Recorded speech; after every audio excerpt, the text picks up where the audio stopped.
Welcome to Rosslyn Hill Chapel, a Unitarian spiritual community here in Hampstead, North London. My name is Reverend Kate Dean and I'm proud to serve as the minister for this beautiful and sacred place. We call it a spiritual home for open minds. Together with chapel members Shana Begum and Michael Macy, we are pleased to present the service for you today. Our theme this month is thresholds, and today we explore the importance of ritual in marking the different chapters in our lives. We also consider how this time of living in confinement due to the pandemic may be seen as yet another threshold that we all need to cross. We begin our service by lighting our chalice flame, the symbol of our liberal religious faith.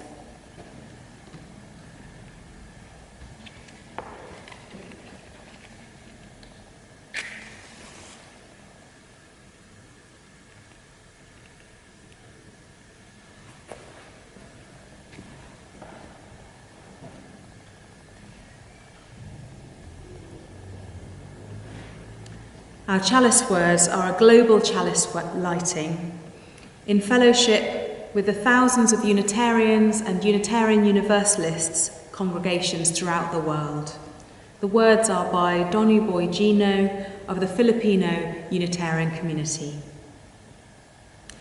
I believe in the energy, the source of all creatures. I believe in our limitless power, the mystery of being human.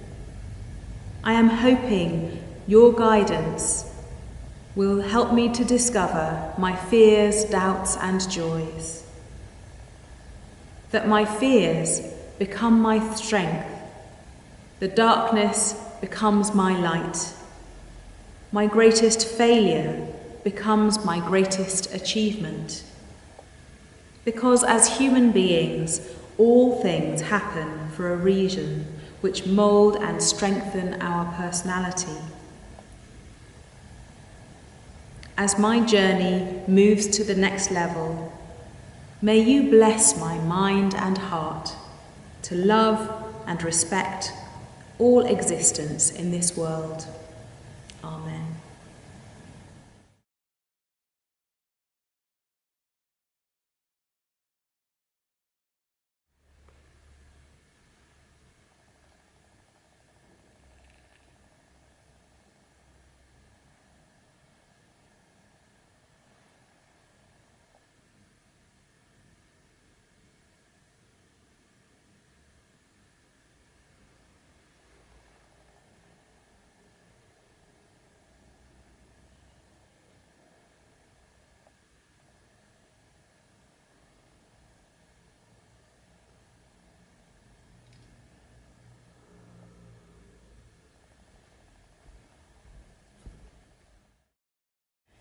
Even though we are apart, I see you and I greet you. Please know that your presence viewing this service from wherever you are is very dear to us.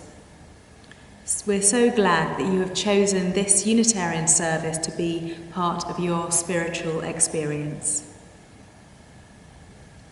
For the young and the young at heart, we have a separate children's chapel session which you can view on the YouTube channel. I can't pass our collection plate to you through the screen, but we are always very grateful for any donations that we receive. You can donate via the virtual collection plate, our Just Giving page, or through the donate button on our website, roslynhillchapel.org.uk. Thank you for the many ways that you contribute to our spiritual community and our ongoing work.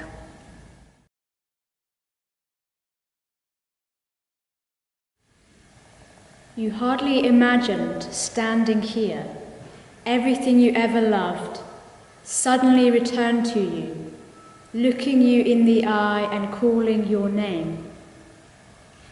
And now you do not know how to abide this ache in the center of your chest, where a door slams shut and swings open at the same time, turning on the hinge of your aching and hopeful heart.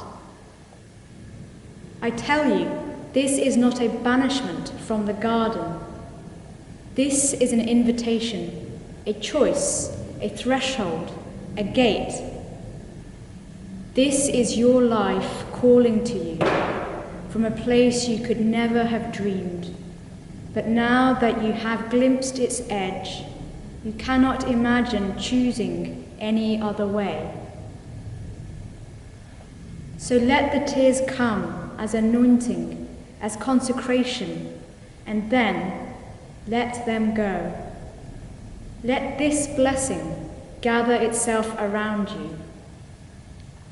Let it give you what you will need for this journey. You will not remember the words. They do not matter.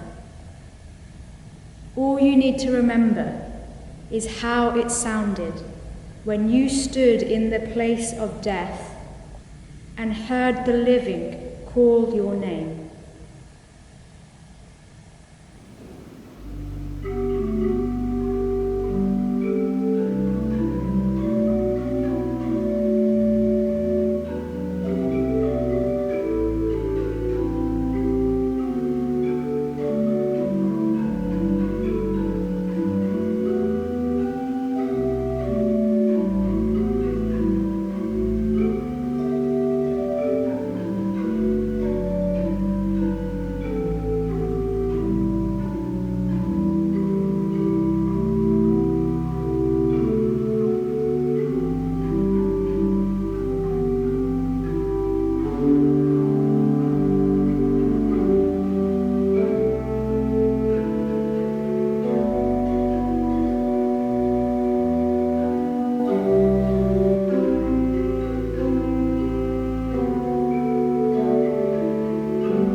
adaptation of a reading by Chip Rausch.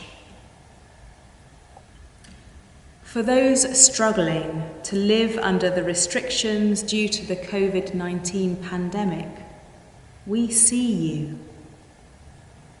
For those who are frankly enjoying their time apart, we see you. For those appreciating the solitude, relishing the opportunity to read, to tidy up, to finish those long-running side projects, for those blissfully engaged in the soil of their garden, we see you. For those who miss their loved ones, we see you. For those who are enjoying more time with some of their loved ones, we see you. For those who crave just a little time away from some of their loved ones, we see you. For those who are bored stiff, we see you. For those taking many more walks than usual, we see you. For those who are discovering a deeper self now that there is a little less busyness and distraction, we see you. For those already accustomed to quarantine or isolation, or extensive medical precautions because of pre-existing conditions, we see you. For those who are working even harder, for even longer hours, we see you and thank you. For medical personnel, certainly, and for all the grocery staff, maintenance workers, postal carriers, drive-through food deliveries, bank tellers, trash collectors, and many others, we see you. For those who own small business, who are wondering how they can sustain it, we see you. For those attempting to feed, comfort, wrangle, and perhaps even educate children, we see you. For those saddened or enraged about how, again, black and brown communities are disproportionately harmed through human inaction and deliberate mishandling of this crisis, we see you. For those attempting to profit from the situation, and for those seeking to increase or consolidate their own power, we see you too. For those who have been diagnosed with the virus, we see you and we send our support. For those who just want a hug from somebody, we see you and we send you a regrettably unsatisfying virtual hug with a promise of a real one someday. For those of us who are part of the interconnected web of all existence, may we draw strength from those connections. May we furnish resilience to the connections around us. And may we truly feel the spirit of life evolving through and among us. So may it be.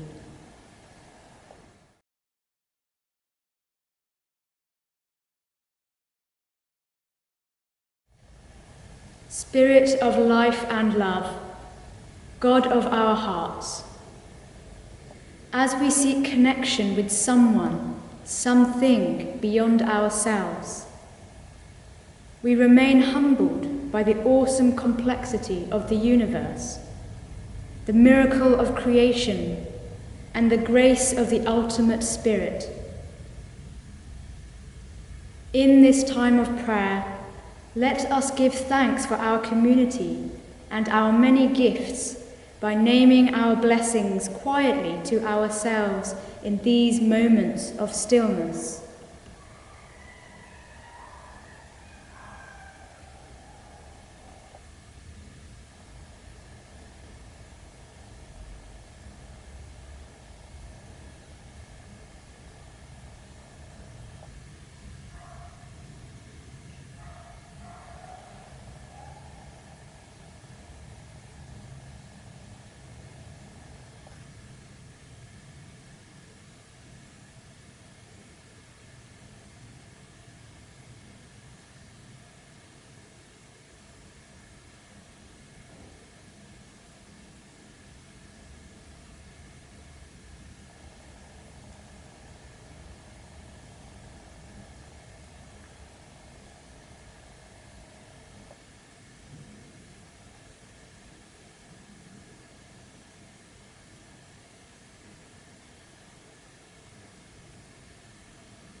recognizing our woes and faults, let us sit quietly with those parts of ourselves which cause us discomfort, with a spirit of gentle understanding and forgiveness.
Spirit of the Divine Self, we open up our hearts to listen to the wisdom of the still, small voice that may speak in these quiet moments.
God of our hearts, let this small act of worship send a ripple of loving kindness from this place to our loved ones, our acquaintances, and the wider world.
O God, may we become the embodiment of divine love.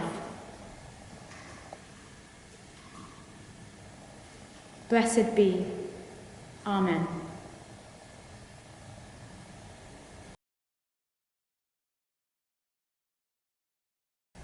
Crossing the threshold. What image comes to mind with that phrase? A doorway to another world. A step into the unknown. Or perhaps a newlywed couple carrying each other over the threshold of their new home. Or even a departed soul on its final journey. If we think of the word's agricultural origins, we might imagine passing through a doorway with our precious grain and leaving behind the worthless chaff on the threshing floor. It implies that the thresholds that we step through symbolize a time of transition where something is left behind. But a question remains. Is this a choice? Did we get pushed through the doorway with no say in what we would take? Or did we walk through it purposefully with the knowledge that we are choosing what to take and what to leave behind? In the Christian tradition, the thresholds which signify the moving through different chapters of our lives are marked by rites of passage. These rituals have become important holy sacraments, acts of worship to honour the divine. They are also cultural and community rites of passage into the next chapter of life. Our Unitarian ceremonies are based on the traditions of our Christian heritage. Hatches, matches and dispatches, as they are known in the trade, have a somewhat traditional structure, but our liberal theology enables parents, couples and the bereaved to co-create a ceremony with the minister that is tailored according to their personal spirituality and circumstances. A new book to support these Unitarian ceremonies has been compiled by Reverend Daniel Costley. In the introduction to the book, Life's Journey, he writes, "Rites of passage are the lifeblood of a community. They are the ritual marking and recognition of key moments in life, from birth to adulthood, from adulthood to partnership, from partnership to aging, from aging to death. Not all lives experience the same sacred points, nor the same moments of experience, although birth and death are standard. Yet each of us will go through times of transition and change." So how do we choose to mark these transitions? And how can this help us to come to terms with the change ahead? We have very little choice in the manner of our birth. We may or may not choose to get married or to have children of our own. But we all know that we will die, and perhaps it is wise to consider our attitudes to this, the final threshold. Not the looking back to past regrets or the looking forward, hoping that the circumstances of our departure will be peaceful. But for now, exploring how we live our lives in the light of the knowledge that it will at some point come to an end. We Unitarians are fond of saying that we are more interested in the here and now than the hereafter, since we can't know what will happen after we die. It seems a good aim to live a good life, not in order to earn some sort of status in the next life, but so that we leave the world a little better than we found it. If we live in fear of death, we may put limitations on our lives that do not need to be there. In another Unitarian publication, entitled Living with Integrity, Reverend Liz Birtles writes on the subject of accepting death. She says, "We are all living and dying. I do not know when my death will come. And because I embrace the not knowing, I take it as my responsibility to prepare myself.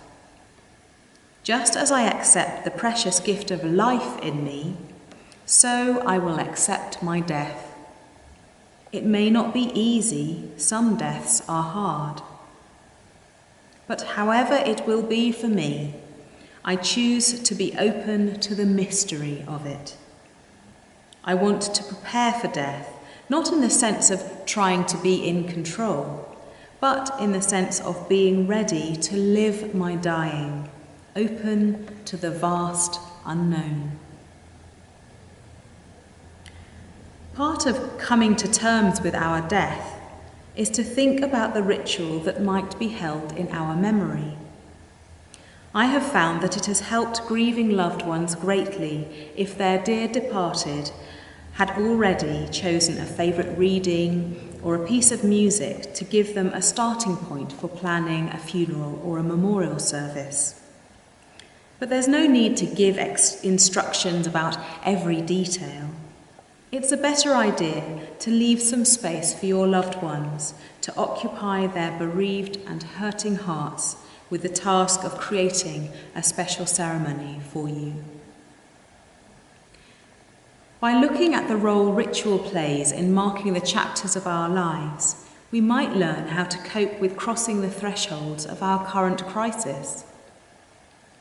How might ritual help us as we move towards the easing of lockdown and returning to a form of our daily lives close to what it used to be? The Magdalene blessing imagines Mary Magdalene's swirl of emotion standing in the empty tomb, but it could also be seen as a metaphor for the many thresholds and transformations in our own lives. The door swinging open and slamming shut at the same time. Those thresholds we cross by choice and those we are thrust across without warning. Your life calling you. How many of us have heard that call that sounds like it comes from somewhere beyond ourselves, calling us forward to a different way of being?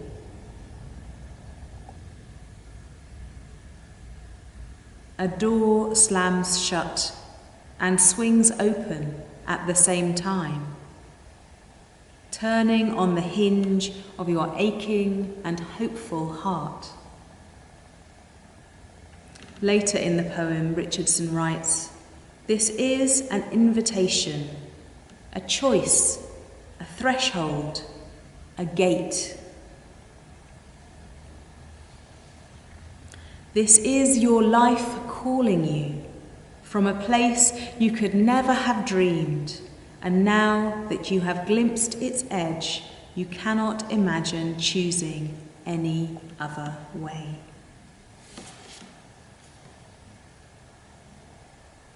Although these words speak of Mary Magdalene's specific experience, the themes are universal. For me, the doorway both slamming shut to an aching heart and swinging open to a hopeful one is a powerful image. It provides a choice.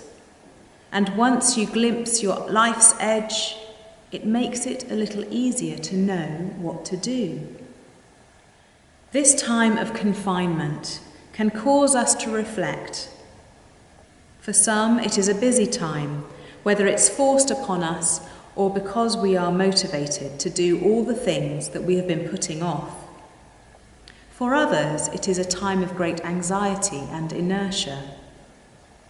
A ritual for those busy individuals may be something as simple as stopping to take 3 calming breaths.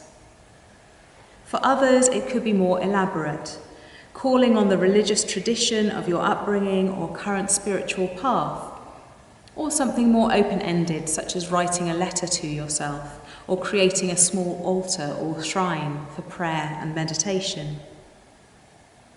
After this sermon, we have a special guided meditation led by our chapel member and treasurer, Michael Macy, which we hope will speak to those parts of your soul that needs time to consider crossing a threshold. If you do get the chance for a little reflection, I'm curious to know if it has made you rethink anything about your life. Are you thinking of making changes as the restrictions are eased and we get used to this different way of life? As Chip Rausch says, for every situation you find yourself in during the pandemic, whatever situation, we see you. We wish to honour you and hope that you find ways to truly mark this chapter in your life as we step across this uncommon threshold together. What are the rituals which might help you to do this? And what will happen if we don't meet this time of change and challenge with a willing and hopeful heart?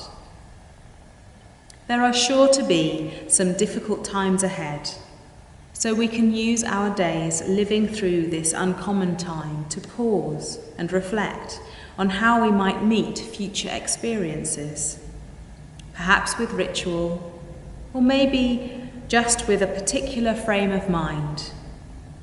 We are at the threshold, and this is the time to work out what to take with us and what to leave behind. And so, in this time of change, when we cross another threshold in our lives, may we do so consciously, with an intention to make the next chapter of our lives one of joy and meaningful connection. Blessed be, and Amen.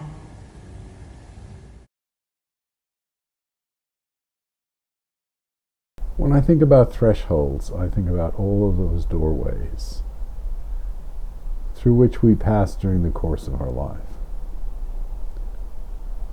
All those thresholds that we pass over. Certainly birth is not only the first, but the most dramatic. We cross that threshold into this beautiful life,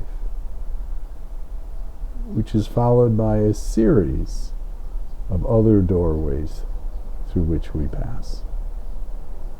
There's the first time we enter a school, which opens up a world of information and understanding.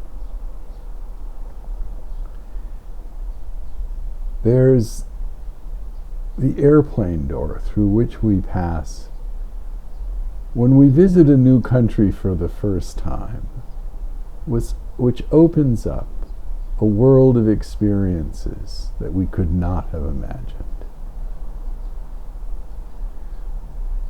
Lately, we haven't had a chance to cross many thresholds or enter many doorways or even leave them. So what I'd like to do now is a guided meditation involving crossing a threshold and opening our hearts. I'd like you to close your eyes and imagine that you're standing in front of the most beautiful door you've ever seen.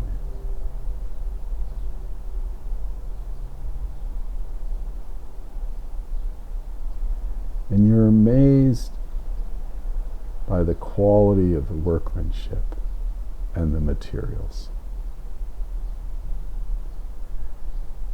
And then you begin to wonder if the door is locked or open.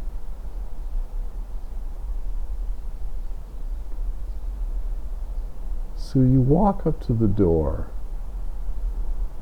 and turn the handle and feel it open. And you gently push against it, and it slowly opens, allowing light to pour in. And as the door fully opens, you see that you're looking out upon the most beautiful vista. For some of us, it'll be a wooded valley, full of trees in full leaf.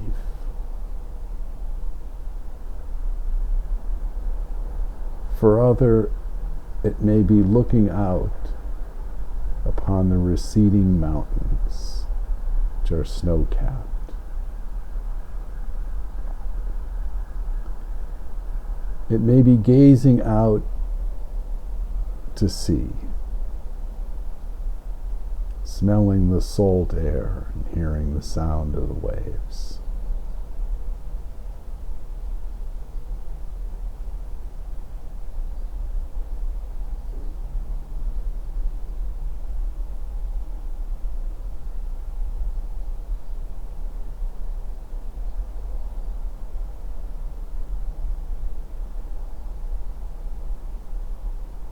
Now, as you're standing there,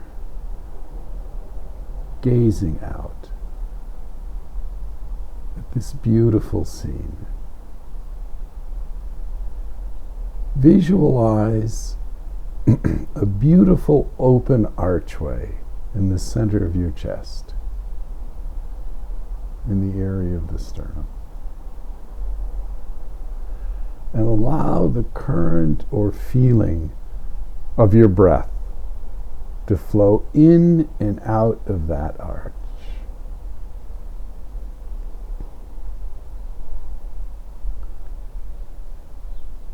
Feel it as it enters, bringing in light and energy. And feel it flowing out as love and life for the world that lies before you.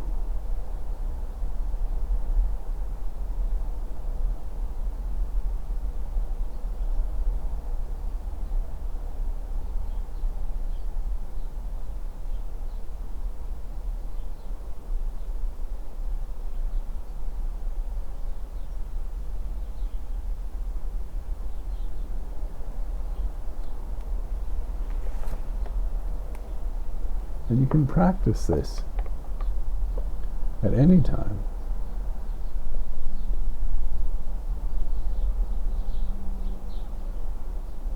It will help us to keep open hearts and allows us to give back to the world some of the life and light that it has provided us. Be well.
Our closing blessing. As we prepare to step through the next threshold, the next chapter in our lives, may we take with us the strength of our community and loved ones and leave behind that which does not serve us. Blessed be, and Amen.